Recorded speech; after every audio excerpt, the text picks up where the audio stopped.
त्या मुलाच्या त्रासामुळे माझ्या मुलाला शाळा सोडावी लागली। पुणे अपघात प्रकरणानंतर सोनाली तनपुरेचं ट्विट सध्या व्हायरल होतंय।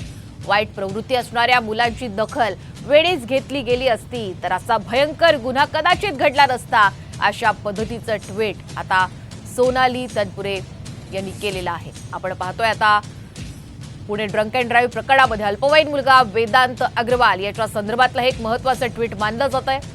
त्या मुलाच्या त्रासामुळे माझ्या मुलाला शाळा सोडावी लागली, अशा पद्धतीचं ट्विट आता सोनाली तनपुरे यांनी केलेलं आहे। त्यामुळे पुणे अपघात प्रकरणानंतर आता सोनाली तनपुरे यांचं हे ट्विट व्हायरल होत आहे।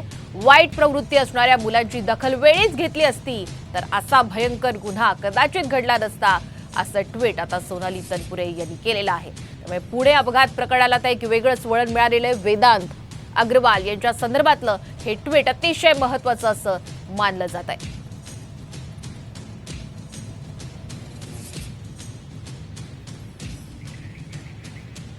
पुणे अपघात प्रकरणामध्ये आपण पाहतोय शनिवारी रात्री हिट अँड रन प्रकरणामध्ये पोर्शे भरधाव वेगाने येणाऱ्या पोर्शे कारनं खरं तर दोघांना चिरडलं होतं आणि हा कार चालक स्वतः वेदांत अग्रवाल होता, जो अल्पवयीन आहे आणि बिल्डर विशाल अग्रवाल यांचा मुलगा आहे। आता याच वेदांत अग्रवाल संदर्भातला आता सोनाली तनपुरे यांनी केलेलं हे ट्विट सध्या प्रचंड व्हायरल होत आहे।